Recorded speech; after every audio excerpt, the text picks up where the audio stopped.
우리 하나님 말씀 봉독하겠습니다. 열왕기상 17장 말씀, 19장 말씀, 17장 24절은 제가 읽고 19장 18절은 여러분이 읽겠습니다. 제가 먼저 읽겠습니다. 여인이 엘리야에게 이르되 내가 이제야 당신은 하나님의 사람이시요 당신의 입에 있는 여호와의 말씀이 진실한 줄 아노라 하니라.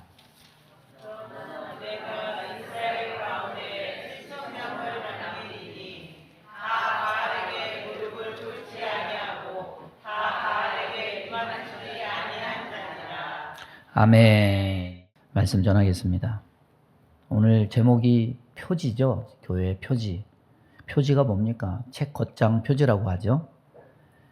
근데 책 겉장을 말하는 거는 종이 지자를 씁니다.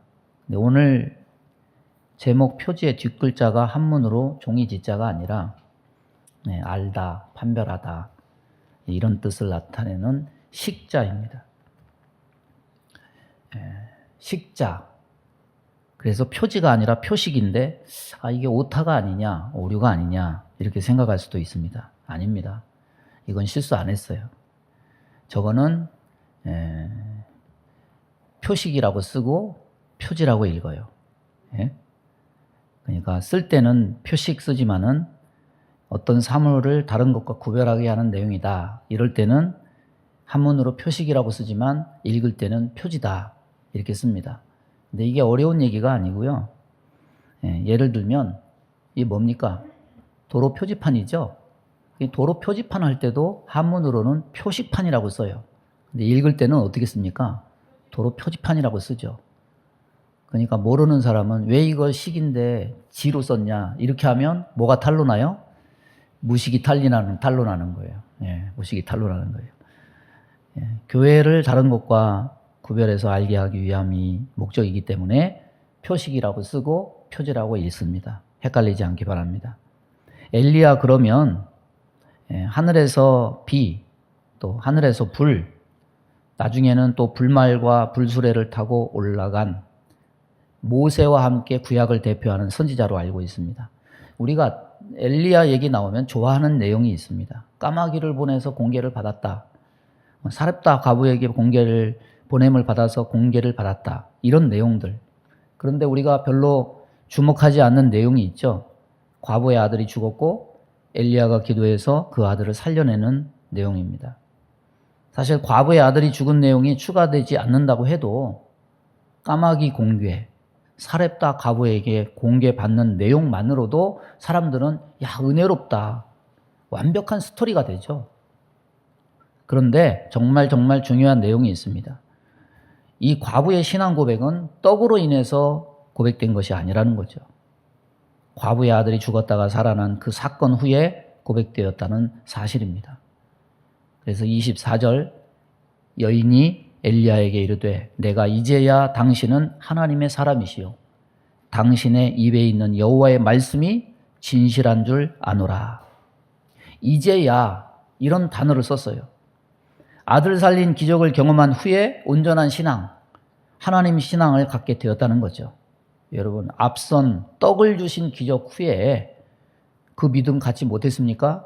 분명히 떡과 기름이 기근이 닿는 날까지 떨어지지 않는 기적을 경험하기 전에도 사실은 사렙다 과부의 믿음을 가지는 그런 행동을 하기도 쉬운 일은 아닙니다.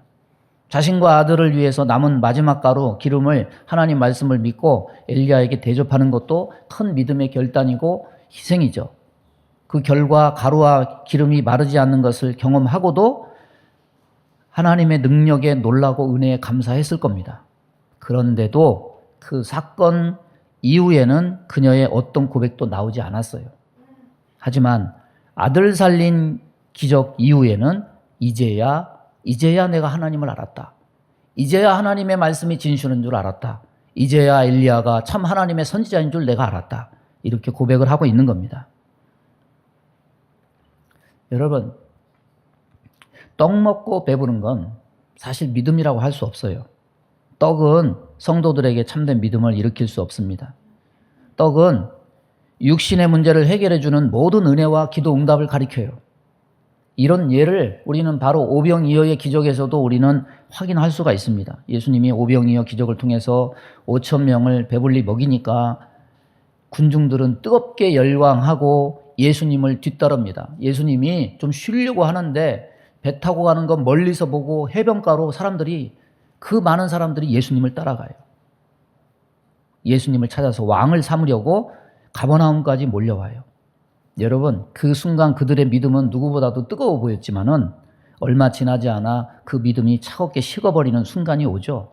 요한복음에서 예수님이 그걸 밝힙니다. 예수께서 대답하여 이르시되 내가 진실로 진실로 너희에게 이르노니 너희가 나를 찾는 것은 표적을 본 까닭이 아니요 떡을 먹고 배부른 까닭이로다. 썩을 양식을 위하여 일하지 말고 영생하도록 있는 양식을 위하여 하라. 그때부터 그의 제자 중에서 많은 사람이 떠나가고 다시 그와 함께 다니지 아니하더라. 예수님 찾아온 거는 사실 하나님의 관심인 구원이나 하나님 나라나 믿음 때문이 아니라 떡 먹고 배불렀기 때문이에요. 다시 말하면 그들의 욕망이 채워졌기 때문이라는 말입니다. 예수님이 세상의 떡이 아니라 하늘의 떡을 구하라고 가르치니까 많은 사람들이 예수님 다 떠나갔어요.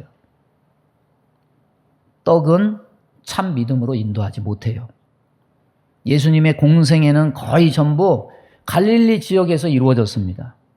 백성이 원하는 대로 병 고쳐주고 오병이어도 베풀고 결국 예루살렘으로 올라가면서 거의 대부분 다 떨어졌어요. 우수수 다 떨어져요. 욕망을 충족시켜주는 게 종교입니다. 종교는 사람들에게 뭔가 인기가 있고요. 뭔가 사람을 기대에 차게 만들어요.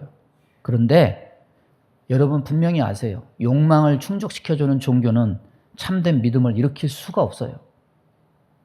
욕망을 충족시켜주면 사람들이 만족할 것 같습니까? 욕망은요, 가만히 있지 않아요. 더 커집니다.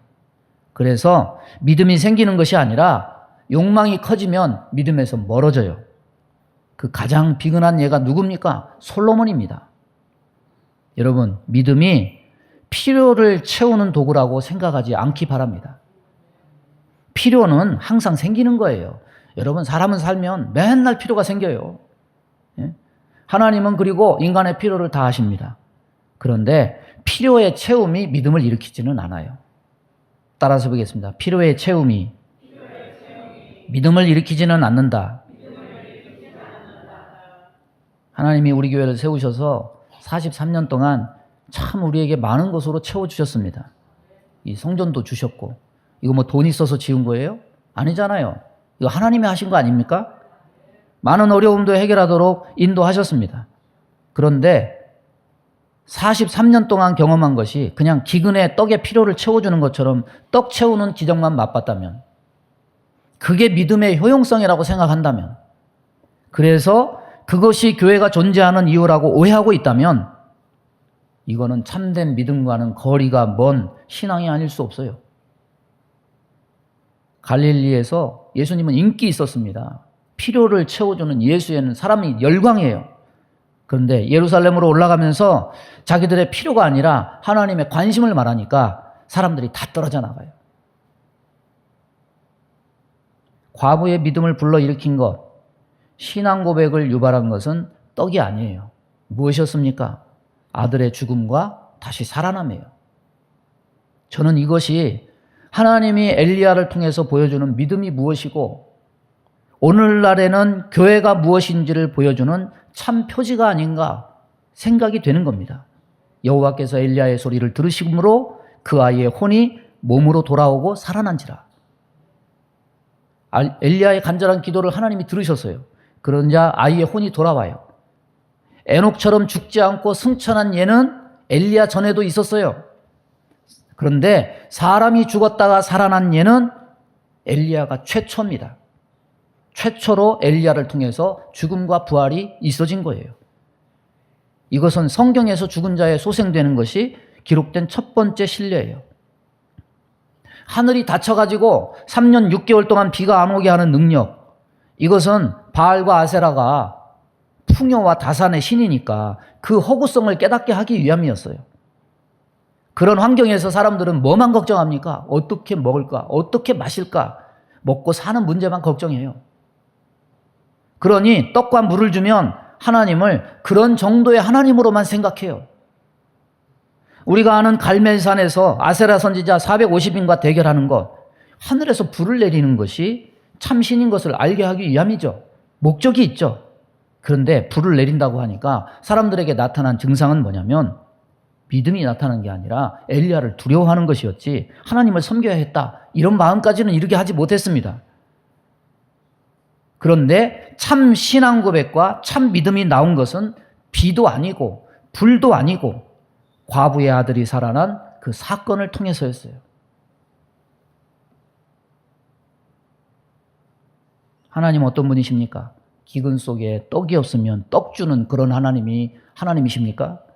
하나님의 복음은 우리의 필요를 채워주는 떡복음이 전부가 아니에요. 일용할 양식을 위해서 기도하라고 주기도문에 있지만 그것이 복음의 핵심은 아니에요. 불을 내리는 무서운 하나님이심도 아니에요. 우리가 살아계신 하나님을 섬긴다는 것은 단지 우리가 육으로 살아갈 때 앞에 놓인 장애물들 환경 해결하고 상황 해결하고 이런 정도의 것을 해결해주는 요술램프 지니 같은 존재로서의 하나님을 섬기는 것이 아니라는 거예요. 마을 축제 잘 했어요. 나라가 하는 일, 이 마을에서 하는 일에 협력하는 것, 좋은 사회를 만드는 것 좋은 일이죠. 그런데 여러분, 그거 앞장선다고 교회가 교회 하는 일은 아니에요. 교회의 본질은 아니에요. 요즘에 이런 표현들이 많습니다. 사람을 행복하게 해. 물론 사람은 행복하게 살아야죠. 그런데 교회의 목표와 본질이 사람을 행복하게 하는 것에 있는 것은 아니에요. 있으면 좋은 거죠. 하나님은 어디에 관심이 있으십니까? 하나님은 생명을 주고 생명을 살리는 데 관심이 있으십니다. 하나님은 생명에 관심이 있으십니다. 하나님은 사람의 회복에 관심이 있으십니다. 하나님은 영생에 관심이 있으십니다. 하나님은 그 일을 하는 여호와십니다. 교회는 왜 존재하느냐? 이런 일을 위해서 존재하는 거예요. 믿음의 분수령을 가른 것, 과부의 믿음에 분수령을 가른 것. 아, 하나님은 생명을 주관하시는 분이시구나. 여러분, 한나가 고백하는 하나님을 우리가 좀 볼 필요가 있어요. 자, 한번 읽어보겠습니다. 6절에서 8절까지예요. 자막이 3개 있으니까 계속 읽으면 됩니다. 여호와는 죽이기도 하시고 살리기도 하시며 수월에 내리기도 하시고 거기에서 올리기도 하시는도다. 여호와는 가난하게도 하시고 부하게도 하시며 낮추기도 하시고 높이기도 하시는도다. 가난한 자를 진토에서 일으키시며 빈궁한 자를 거름더미에서 올리사 귀족들과 함께 있게 하시며 영광의 자리를 차지하게 하시는도다. 아멘. 여러분, 7절, 8절은요, 육신적인 종교적인 기대들이에요. 여러분, 가난한 자를 부하게 만들면 여러분 좋아하겠죠? 빈궁한 자를 거름더미에 올려서 우리를 막 권세가 있게 하시고 지위를 올리면 여러분 좋아하겠죠? 그런데 한나가 제일 먼저 고백한 것은 뭡니까? 죽이기도 하시고 살리기도 하시고 사람의 생사예요. 가장 먼저 고백하는 것은 죽고 사는 것이에요. 이것은 일반적인 종교적인 기대가 아니에요. 일반적 종교적 기대를 초월하는 일이고 오직 하나님만 하실 수 있는 일입니다. 여러분, 하나님의 관심이 뭡니까? 하나님의 관심은 떡 먹는 정도의 복음이 아니에요. 하나님의 관심은 우리에게 영생을 얻게 하는 겁니다. 우리를 죽은 자 가운데서 살리셔서 부활케 하는 겁니다. 아브라함이 이삭을 드린 믿음, 사실 이것을 믿었기 때문에 가능한 거예요. 아들이 없을 때 낳게 하신 하나님이시라면, 내가 아들을 주셔서 바친다고 해도 하나님은 이 아들을 다시 살려내실 것이다. 부활의 믿음이 있었기 때문에 아브라함은 하나님께 이삭을 바친 거예요. 열왕기상 17장이 16절에서 끝마쳐졌다면 이거는 과부에게 해피엔딩이죠. 사람들에게는 종교적 기대와 열망을 심어주는 하나의 사건이 될 겁니다.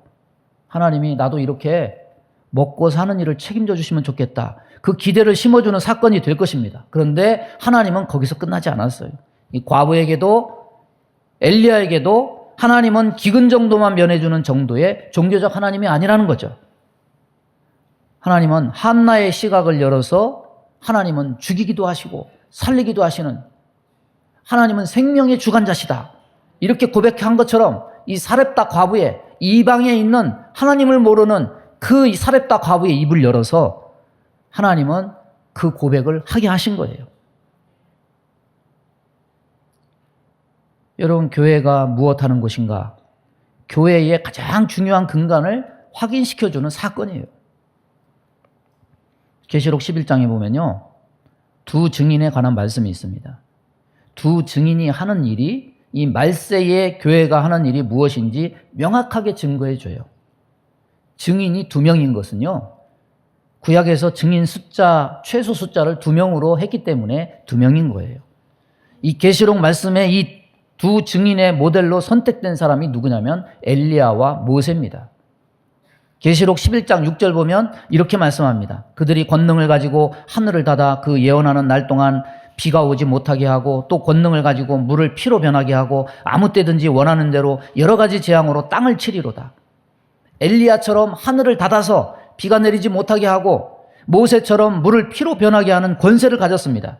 그 권세를 가지고 어떤 재앙을 내리든지 횟수에 상관없이 땅을 쳐서 예언하는 권세를 두 증인이 받아서 3년 반 동안 사역을 해요. 복음 전하는 교회 놀라운 능력이 나타나요. 원수들을 소멸시켜버리면서 마지막 예언 사역을 감당을 해요.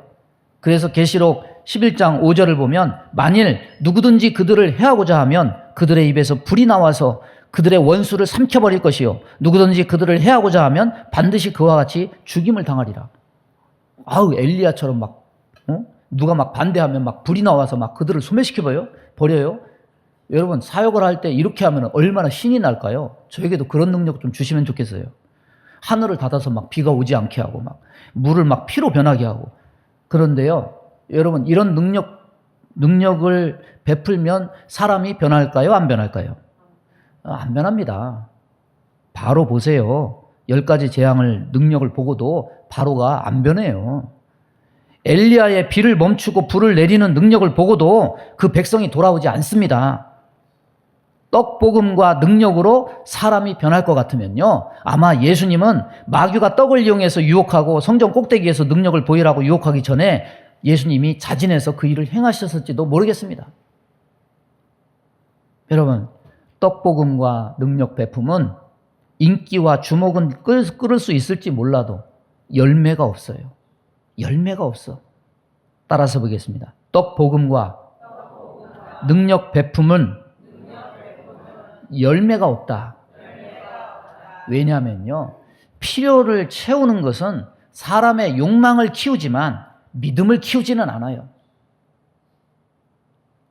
계시록 11장 보면 그 권능과 능력과 기적을 베풀면서 최후의 예언 사역을 감당한 이 두 주인공이, 두 증인이 어떻게 되냐면 막 능력이 있으니까 막 성공하고 막 그렇게 됐을 것 같아요? 아니에요. 죽어요. 반전이에요. 큰 반전이에요. 능력이 있는데 죽어요. 위대한 사역을, 놀라운 이적을 베풀면서 감당했던 주 증인이 어이없이 죽습니다.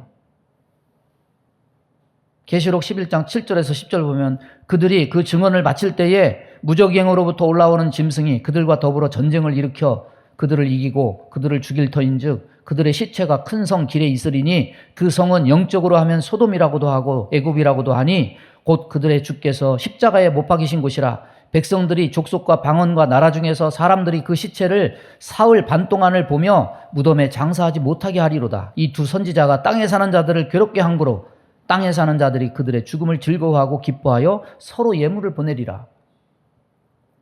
두 증인이요, 죽음도 비참해요. 무덤에도 못 들어가고 세상 사람들의 손가락질 받는 조롱거리가 됩니다. 예수님 죽었을 때 어떻게 했습니까? 헤롯과 종교 지도자들이 희덕거리면서 야, 우리들이 승리했다, 자축했어요.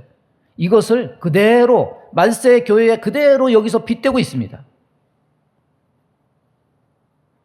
위대한 하나님의 사역을 감당한 두 증인이 어떻게 이렇게 맥없이 죽임을 당합니까? 중요한 메시지가 있는 거예요.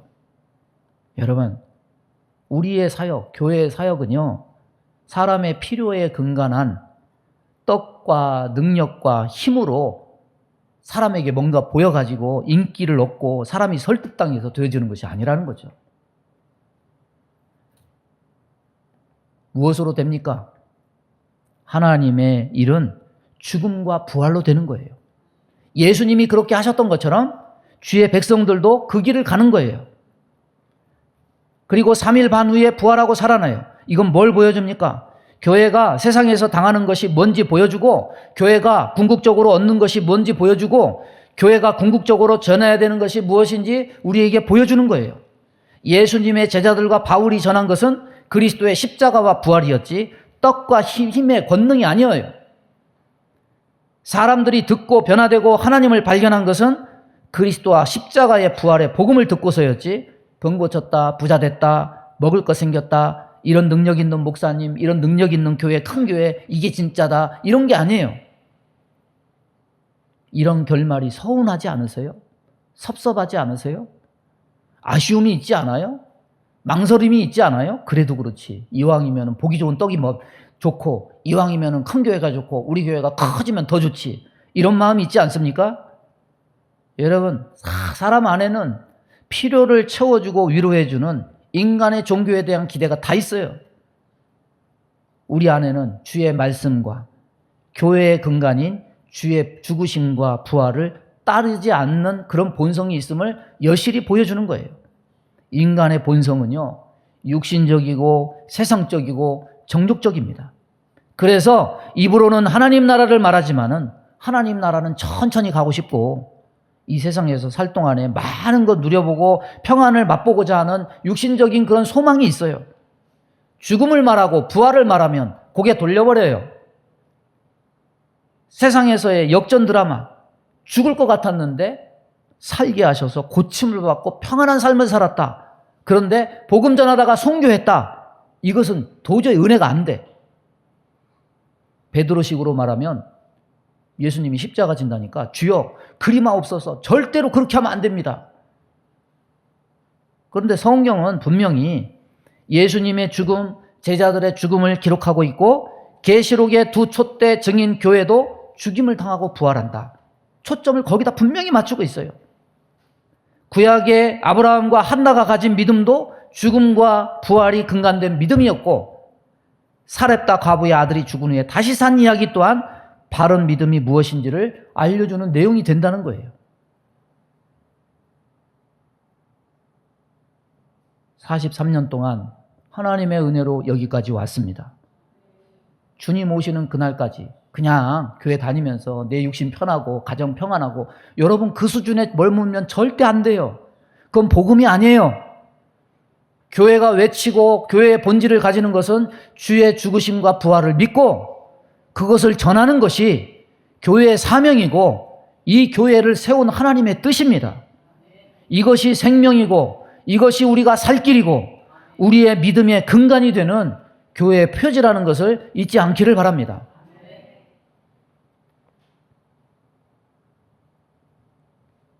엘리야를 볼 때 또 생각나는 게 뭡니까? 로뎀나무 그늘에서 실패하고 나는 조상들보다 못하니 내 생명을 빨리 걷어가세요. 낙심하는 거죠. 엘리야는 실패했고 열매가 없을까요? 성경을 통틀어서요, 하늘에서 비를 내리고 비를 멈추게 하고 하늘에서 불을 내리고 또 불마가 불술에 타고 하늘로 올라가고, 이건 엘리야만 유일합니다. 예수님이 세상에 오셔서 죽은 자를 살리고 바다를 잔잔케 하시기는 하셨지만은 예수님조차도 비를 내리거나 불을 내리는 능력은 나타내지 않으셨어요. 어찌 보면 그런 대단한 선지자였기 때문에 구약을 대표하는 두 선지자 중에 하나로 변화산에 나타났는지도 모릅니다. 이런 대단한 엘리야가 자기 사역을 통해서 뭘 기대했을까요? 아마도 열매겠죠. 내가 이렇게 하면 저 이스라엘 백성들이 다 회개하고 돌아오고, 내가 이렇게 불을 내리는 능력을 보여주면 저 아합과 이세벨이 아이고 하나님이 참 신입니다, 그러고 돌아올 줄 그렇게 착각을 했어요. 그런데 불을 내려서 하나님 살아계심을 보이고 아세라 선지자를 기손 시내가에서 다 죽여 처단했는데 그 다음날 되니까 아합과 이세벨이 자기를 죽이러 쫓아오니까 기대가 산산조각이 났어요. 아합과 이세벨은 엘리야를 죽이겠다고 찾고 그 백성은 전날에는 여호와가 참 하나님이라고 하더니 그 다음날 되니까 전부 아합과 이세벨을 따르고 하나도 돌아오지 않아요. 불을 내려서 하나님 능력을 보여도 돌아오지 않는 거죠. 참 믿음은 그래서 여러분 뭐 떴다 놔라 떡 주고 뭐 하고 아무 소용없어요. 믿음은 말씀으로만 생겨요.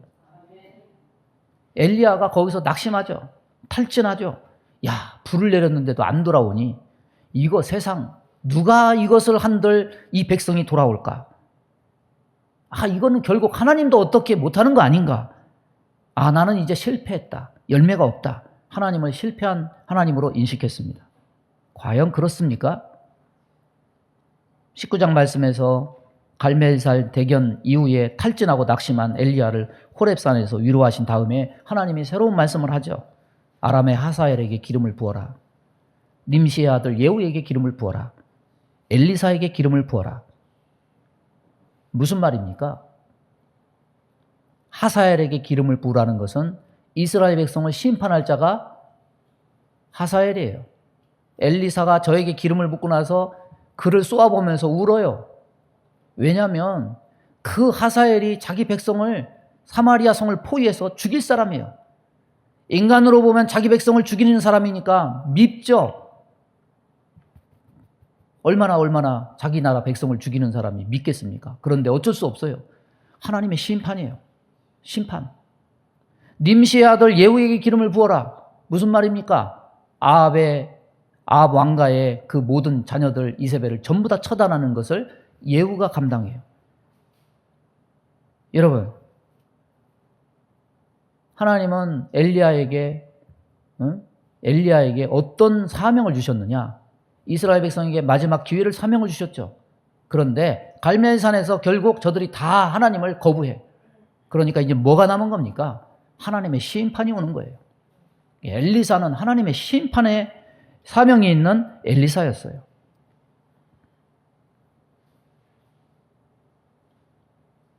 갈멜산이 하나님의 실패를 의미하느냐? 하나님께 돌이킬 수 있는 마지막 기회였어요. 그리고 하나님이 열매가 없다고 말하니까 뭐라고 말씀합니까? 오늘 말씀 본문이 그거죠. 그러나 내가 이스라엘 가운데 7,000명을 남기리니 다 바알에게 무릎 꿇지 아니하고 다 바알에게 입 맞추지 아니한 자니라. 여러분, 열매는요 비가 내리고 불을 내려서 얻어지는 것이 아니에요. 사람을 지으신 이가 하나님이시라면 사람을 구원하는 이도 하나님이십니다. 하나님은 결코 실패하지 않으십니다. 제가 이 얘기 왜 하느냐? 우리 세대를 끼인 세대라고 하죠. 뭐 누가 그러더라고요. 부모에게 효도하는 마지막 세대고 부모에게 효도 못 받는 첫 세대래요. 첫 세대. 부모님 세대는 부흥과 성장의 세대. 우리는 그 부모님들이 한 것을 유지하는 세대. 이 다음 세대는 이제는 완전히 초고령 저출산 시대.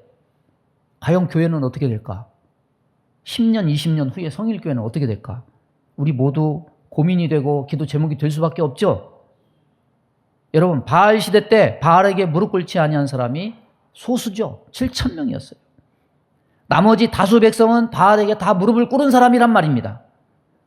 그런데 계시록 11장에 보면은 거기에 어떤 말이 나오느냐? 자, 다 같이 한번 읽어보겠습니다. 시작. 그때에 큰 지진이 나서 성 10분의 1이 무너지고 지진에 죽은 사람이 7,000이라. 그 남은 자들이 두려워하여 영광을 하늘의 하나님께 돌리더라.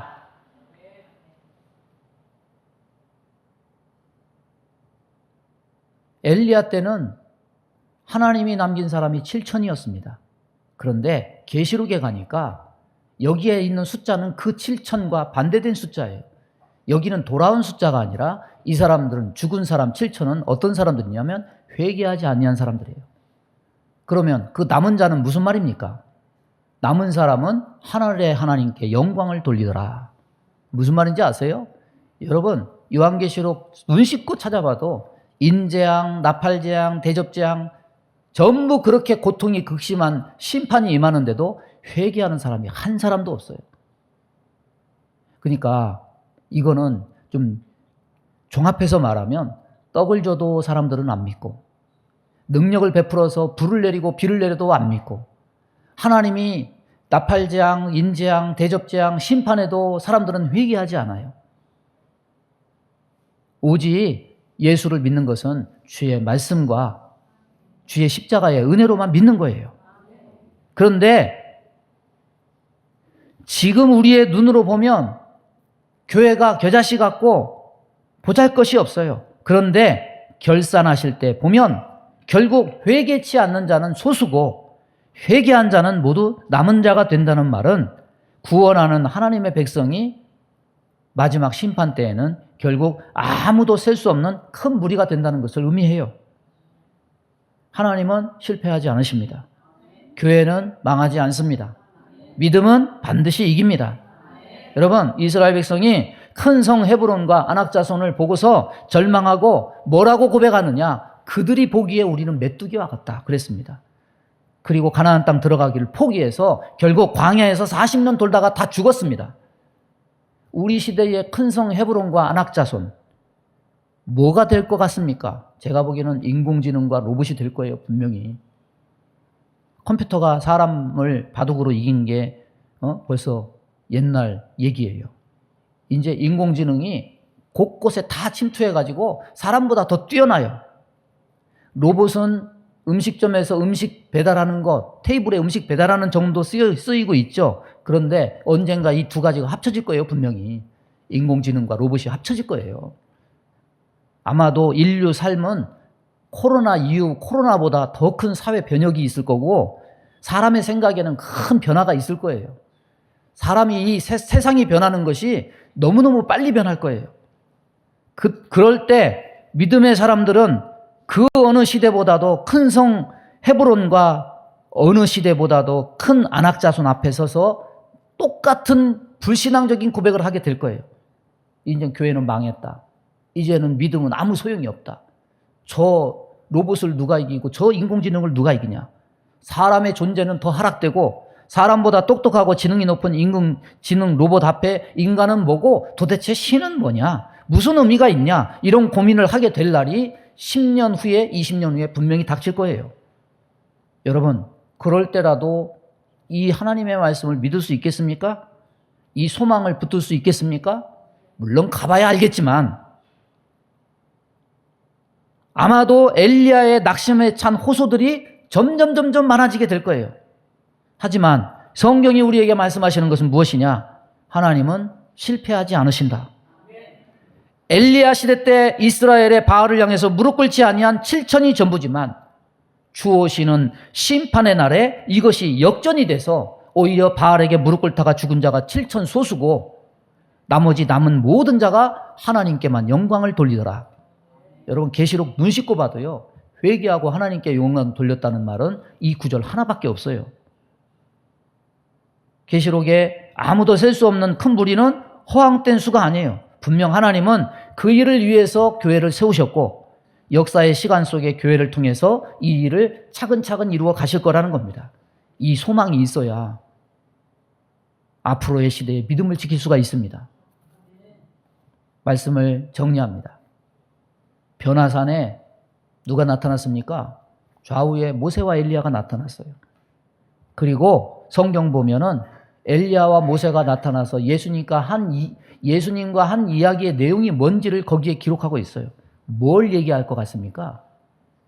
누가복음에 보면 장차 예수께서 예루살렘에서 별세하실 것을 말씀하셨다고 그랬어요. 그런데 그 옆에 있던 베드로가 너무 황홀해가지고 예수님께 뭐라고 말합니까? 주여, 우리가 여기 있는 것이 좋사오니 초막 셋을 짓되 하나는 주를 위해서, 하나는 모세를 위해서, 하나는 엘리야를 위해서 지으면 좋겠습니다. 자기가 하는 말이 뭔지도 모르고 그렇게 했다고 성경에 기록되어 있어요. 교회를 다니긴 다니는데 뭐가 뭔지도 모르고, 교회가 뭐가 뭔지도 모르고, 세상 사람들이 하는 얘기들 어디서 주워 듣고 교회가 사람을 위해야 돼, 행복하게 해야 돼, 나를 위해야 돼, 내 기도를 들어줘야 돼. 맨날 쓸데없는 얘기만 늘어놓고 있고 40년을 다 다녀도 50년을 다녀도 그 믿음이 하나도 변하지 않는 그런 수준의 사람 너무 많아요. 여러분, 교회의 표지가 뭡니까? 교회는 주의 죽으심과 부활을 전하는 곳이에요. 믿으시기 바랍니다. 그리고 눈에 보이는 거 뭐가 어쩌니 뭐가 어쩌니 큰 성 헤브론이 어쩌니 안악자손이 어쩌니 여러분 눈에 보이는 것 가지고 하나님의 실패하시는 하나님으로 하나님을 정의하면 안 돼요. 하나님은 실패하지 않으셔요. 교회도 실패하지 않으셔요. 자기를 중심으로 생각하지 말고 모세와 엘리야처럼 예수님 중심으로 서야 온전한 판단을 하게 된다는 겁니다. 주의 죽으심과 부활을 정하고 어떤 시련 속에서도 교회의 승리를 굳건히 믿고 나아가야 하는 것이 성일교회가 앞으로 교회의 근간으로 삼고 나아가야 될 표지가 된다는 거예요. 우리 장로님 기도하신 것처럼 마지막 시대에 우리 성일교회가 서문학교회와 빌라델비아 교회 같은 그런 교회로 남는 은혜가 있기를 주님의 이름으로 축원합니다. 우리 주여 한번 부르고 합심하여 기도합니다. 주여 하나님 아버지 감사합니다. 오늘도 주의 말씀을 주의 백성들에게 허락하심을 감사합니다. 부족합니다. 연약합니다. 주여 우리를 긍휼히 여겨주시고 성령으로 우리를 다스려 주셔서 이 세대 속에 교회가 왜 존재하는지, 우리의 해야 될 일이 무엇인지, 앞으로 나아가야 될 길이 무엇인지 바로 알고 깨닫고 아버지 하나님 말씀 붙들고 믿음 지키며 그렇게 살아가는 교회 될 수 있도록, 그렇게 살아가는 성도 될 수 있도록 하나님 역사해 주옵소서. 감사하며 예수님의 이름으로 기도하옵나이다. 아멘. 믿음의 손을 가슴에 얹습니다. 몸이 아픈 곳에 손을 얹습니다. 아버지, 이 교회는 주님이 십자가에 달린 보혈로 피로 값주고 사신 그 교회인 줄로 믿습니다. 우리가 전할 것은 주의 죽으심과 부활을 주 오실 때까지 전하는 것임을 믿습니다.